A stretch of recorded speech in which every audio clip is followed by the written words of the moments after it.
नमस्कार साथियों, जय श्री राम। आज हम कोटाबाग डाक बंगले में हैं और यहाँ पर प्रथम बार चैत्र रामलीला का आयोजन किया जा रहा है। तो आज हमारे कोटाबाग के भाई बिरजू भाई जो उत्तराखंड में छाए हुए हैं, तमाम मुद्दों को लेकर हमारे बीच में हैं।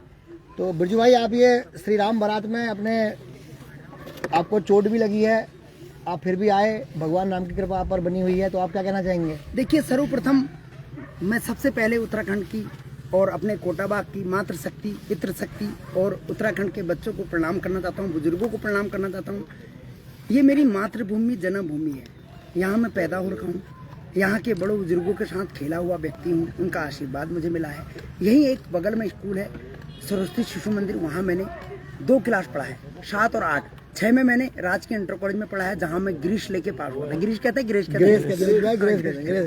तो वहाँ पर मेरे साथ 2 बच्चे और पढ़ते थे, सुरेंद्र मयाल और रघुवीर मयाल, जिनके माँ बाप कहते थे कि ये पास हो जाएंगे, बिरजू फेल हो जाएगा, पर ये दोनों फेल हो गए। बिरजू मयाल गिरीश लेके पास हो गए। तो मेरे भाई का ख्याल आया कि इस बच्चे को प्राइवेट स्कूल में पढ़ाना चाहिए। उस टाइम प्राइवेट स्कूल एकमात्र आरएसएस का सरस्वती शिशु मंदिर और पूरे देश में विद्या मंदिर होया करते थे। विद्या मंदिर। विश्वामित्र जी हमारे बीच में, बिरजू भाई जी। विश्वामित्र जी, आप बैठिए, दिखाओ जरा जी। नमस्कार, प्रणाम। ठीक है, बिल्कुल बैठो। विश्वामित्र जी का आशीर्वाद ले लो। तो आशीर्वाद ले लिया, तो आप देखेंगे कि मैं राजकीय इंटर कॉलेज कोटाबाग जो बॉयज स्कूल है, अब तो धीरे धीरे उसमें गर्ल्स भी पढ़ने लग गई हैं मैथमेटिक्स की वजह से। हालांकि मैथमेटिक्स गर्ल्स कॉलेज में भी चालू हो सकती थी, पर मैं वादा दिलाता हूं 2027 के बाद मैं मैथमेटिक्स गर्ल्स कॉलेज में भी चालू करूंगा।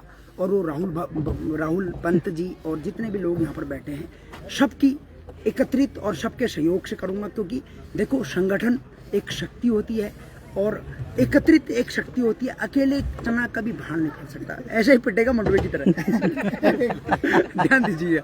तो आप देखेंगे आज यहाँ पर बहुत अच्छा अवसर है कोटाबाग में कि राम जी की बारात निकल रही है और पहले ही हमारे पास पहुंच चुके हैं। राम तो अभी आए नहीं है, राम अभी आने, विश्वामित्र जी शादी इन्होंने करानी है, विश्वामित्र जी ने करानी है। अब दूसरी बात कि कोटाबाग की समस्त जनता से मेरा अनुरोध है, दशरथ जी आगे आशीर्वाद लो। दशरथ जी, हाँ। चलो दशरथ जी को आशीर्वाद लेंगे। पर यह है कि देखिए, बस दुख इस बात का है कि दशरथ जी रामायण की स्टार्टिंग में ही चले जाएंगे। दूसरी दुख इस बात का है कि दशरथ जी के जो थोड़ा सा मन में खौफ है कि स्टार्टिंग में इनका वध कर देते हैं। मतलब जब एक हिरण को थे अच्छे तो जाते थे। तो भाई, तुम कितने दिनों में मैदान में फिर से उतर रहे हो? देखो, मैं अब क्रिकेट के मैदान में उतरूंगा, फुटबॉल के मैदान में उतरूंगा, और वैसे मैदान में उतरूंगा तो तुमको पता है आज ये डंडे चले हैं, कल के दिन वो AK-47 भी चल सकती है, तो उसका इंतजार नहीं रहना चाहिए। तो पुराने जमाने में कहा गया कि चलती हवाओं के रुख मोड़ देंगे, वरना युवा कहना छोड़ देंगे। तुम तो यार हवाओं के रुख मोड़ने वाले आदमी। तो ये समझ लीजिए कि अगली लड़ाई क्या पता राहुल पंत जैसे युवाओं के साथ, और यहाँ पर जितने भी लोग बैठे हैं, दशरथ जी और दिखाओ, दशरथ जी को दिखाओ। विश्वामित्र जी हमारे बीच में है। अभी से टेंशन में आ गए, अभी बहुत दूर है मृत्यु। मृत्यु अभी दूर है। क्योंकि स्टार्टिंग में रामलीला की स्टार्टिंग में ही दशरथ जी चले जाते हैं, इस बात का हमें वो है। और थोड़ा सा रावण जी भी आएंगे, रावण आदमी आएंगे ना अभी रावण के का रोल नहीं है। अच्छा, रावण का रोल नहीं है, तो इनके नाम भी जान लेते हैं। दशरथ जी का नाम क्या है? दशरथ जी हमारे मामा जी हैं, भुवन गरजोला जी। हाँ। विश्वामित्र जी हमारे ताऊ जी हैं, घनानंद सट्टा जी। तो हम थोड़ा घनानंद सट्टा जी से बात करते हैं। सट्टा जी, आप कितने साल से रोल कर रहे हैं? हम तो बचपन से ही रोल करते आ रहे हैं। हम जब छोटे से थे, 5-6 साल 8 साल के लगभग, तब से ही हम ये रामलीला से जुड़े हुए हैं। और राम भक्ति जो है हमारे अंदर में फूट के भरी हुई है बचपन से ही। अगर विश्वामित्र की बात करें तो विश्वामित्र का अर्थ निकालते तो विश्व का मित्र। क्या मैं सही कह रहा हूँ? चलो फिर कर रहे हैं। और विश्वामित्र का क्या रोल रहा है? देखो, विश्वामित्र के ही तत्वाधान में पूरी सत्य पर सत्य की जीत हुई है, धर्म की। इसका सार मैं आपको छोटे से उसमें बता दे रहा हूँ। कहानी तो बहुत लंबी है। सार बताओ। सार वही बता दिया। अच्छा, आपने ही राम और सीता की शादी कराई, तो पूरी रामायण बन गई। जब शादी इन्होंने कराई और राम ने वहाँ धनुष मार दिया सीधे किसके पेट में, रावण के, घप करके। राम जी जो मर्यादा पुरुषोत्तम में बने हैं हाँ जी, अच्छा हमारी शिक्षा के तो साथियों आज रामायण के बहाने एक और उदाहरण दे देता हूँ। एक बार सभी लोगों को दिखा दें, जितने भी लोग यहाँ पर हैं जो आज इस रामलीला में पहुंचे, और सब अपना अपना परिचय देंगे। हमारे बीच में हमारे चंद्रशेखर बुडलाकोटी जी भी हैं, सब अपना परिचय देंगे।